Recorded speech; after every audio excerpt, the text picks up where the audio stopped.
What's going on, people? Ras out here in Singapore. Thank you so much for joining me on the Night Owl podcast. For those of you who have been with from the beginning, thank you so much for being here.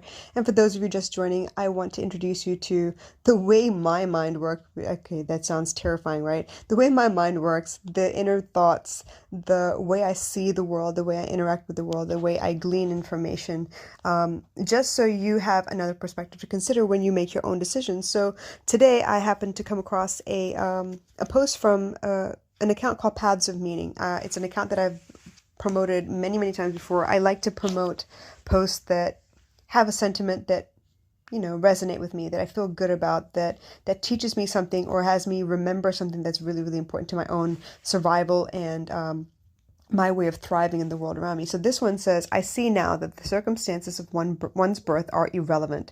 It is what you do with the gift of life that determines who you are.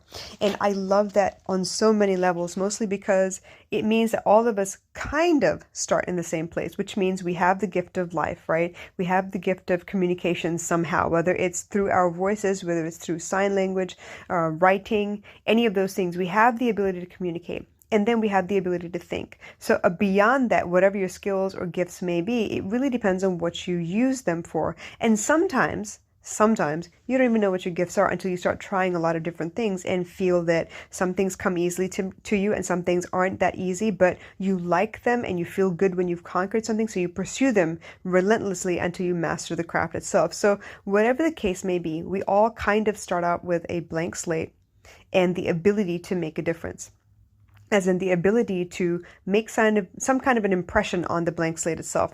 And it really does depend on what you do with your gift that determines the quality of your life. Now, a lot of us, obviously, when we first start out in a civilized community, you have to go through school. You have to be able to read, write, arithmetic, the three R's, read and write and arithmetic, to be able to communicate. That was the bar for intellect and education at the time.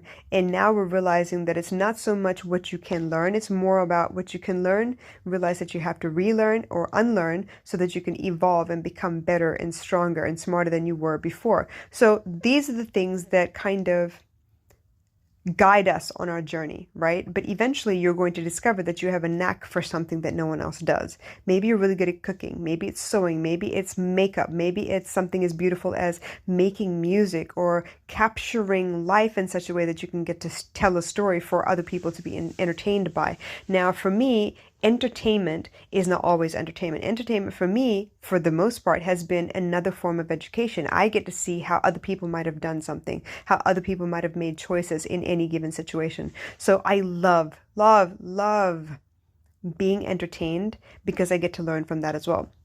So whatever your gift is, whether you know you have a gift or not, your responsibility is to do as many things as possible to reveal what your gift is. It's almost like those mystery gift boxes. You don't know what it is, but you're going to have to open it up to find out what it is and then realize, hey, this is something I can use, or it's not something that I particularly like, but I'm intrigued by it. I could discover more. Like, you don't know until you try.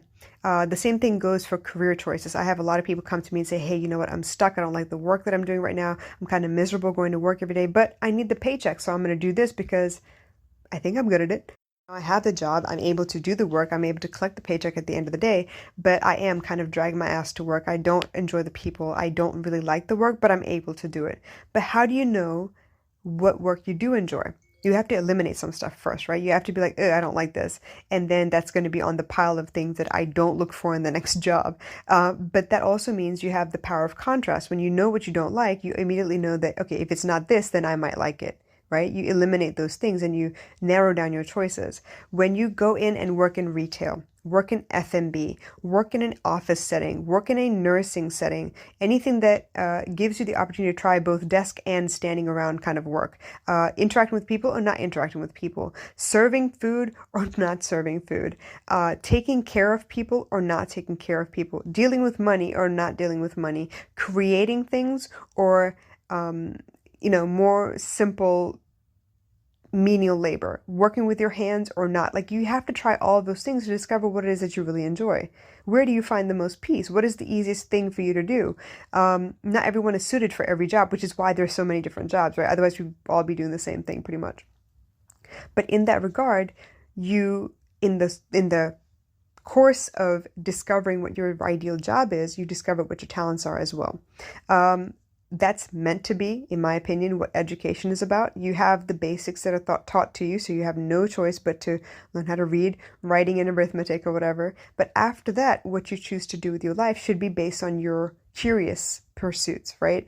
If you like music, are you going to synthesize music, or are you going to create music with actual instruments? Are you going to be a drummer or a woodwind instrument player? Are you a flautist or a pianist? Are you, I don't know, a beatboxer? It could be anything. Are you the kind of person who writes lyrics? Are you going to be the kind of person that just writes, or are you going to sing and rap as well? Like, there are so many different facets to every pursuit out there that you are not doing yourself any services if you're not going to go discover for yourself, if you don't try a lot of different things.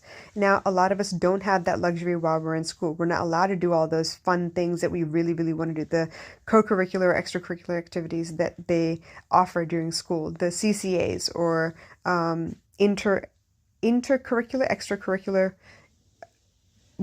between schools, clubs, any of those things. Like, we're not always allowed the space to go and discover that for ourselves, especially in Singapore, because it's all basically academic focused. But once you get into the real world, you're going to realize very quickly that you wish you knew what you wanted to do with your life. But even then, you don't know until you try. You have to try. That process of elimination is really, really crucial to all of your life.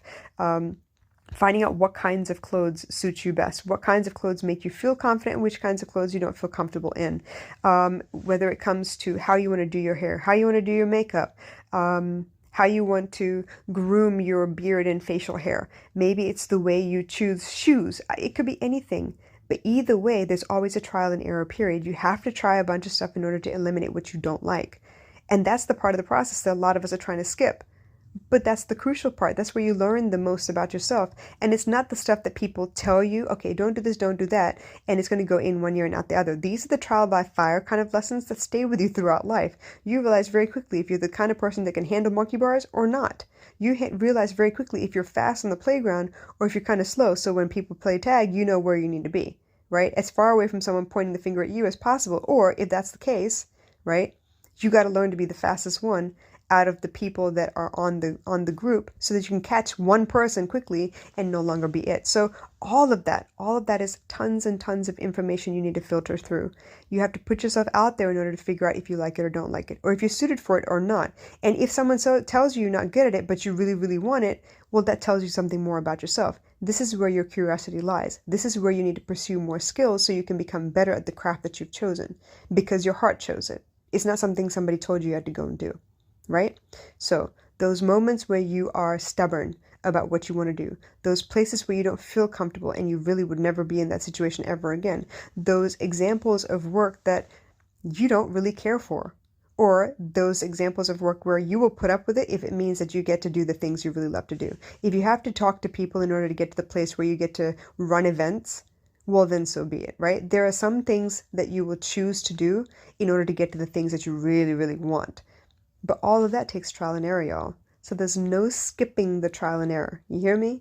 You got to go through it. You got to figure out what your passion is, because if you are able to figure out what your gift is and then use it on purpose in your life, gosh, what's more fulfilling than that? You hear me? All right, you guys, I'll catch you again soon. Y'all take care. Bye.